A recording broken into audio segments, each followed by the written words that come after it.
Hello everyone. இப்போ வந்து நம்ம ஃபங்க்ஷன்ஸ் பார்த்தோம். ஃபங்க்ஷனில் வந்து ஒரு குறிப்பிட்ட ஆர்குமெண்ட்ஸ் தான் இங்கே கொடுக்க முடியும். கரெக்டாக பேராமீட்டர்ஸ் தான் லைக் ஏ கமா பின்னு கொடுத்தா இங்கே நம்ம வந்து 2 வேல்யூ தான் பாஸ் பண்ண முடியும். இப்போ பாருங்களேன், இங்கே 2 வேல்யூ கொடுத்து ஆட் பண்ணுறேன். 3 கொடுத்தா என்ன சொல்லுது? நீங்கள் வந்து ஏவின்னு 2 தான் கொடுத்துருக்கேன், ஆனால் இங்கே 3 பாஸ் பண்ணுறேன் அப்படின்னு சொல்லுது. கரெக்டாக இதுக்கு என்ன யூஸ் பண்ணலாம்னா, ஆர்க்ஸ் அப்படின்னு ஒரு டாபிக் இருக்குது, நான் கீவேர்டு ஆர்குமெண்ட்டு. இந்த மாதிரி ஸ்டார் சிம்பிள் போட்டிருக்கேன். போட்டுட்டு இந்த நேம்க்கு ஒரு வேரியபிள் நேம் கொடுத்துருங்க. அது என்ன வேணால் கொடுத்துருங்க, என்ன வேணால் கொடுக்கலாம் இதில். ஓகேவா? கொடுத்துட்டு இப்போ அதை ரன் பண்ணி காட்டுற பாருங்க, டப்புள்னு காட்டுதா? ஸோ நீங்கள் எவ்வளோ இன்புட்ஸ் வேணால் கொடுத்துக்கலாம். இது எல்லாமே டப்புளாக கன்வெர்ட் ஆகி போயிடும். இந்த மாதிரி ஆக்ஸ் யூஸ் பண்ணுறீங்க, இந்த மாதிரி ஒரு சிம்பிள் யூஸ் பண்ணி போட்டிங்கன்னா ஸ்டாரு. ஓகேவா? இது சிங்கிள் ஸ்டாரு.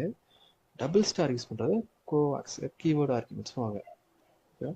அதே இங்கே டப்புளாக பாஸ் ஆனது இங்கே வந்து டிக்ஷனரியாக பாஸ் ஆகும். ஸோ அதே மாதிரி இங்கே டப்புளாக பாஸ் பண்ண என்ன பண்ண முடியும்னால அதை வந்து ஐட்ரேட் பண்ண முடியுமா? ஐட்ரேட் பண்ணி ஆட் பண்ணி இந்த கோட் காமிச்சிருக்கேன்.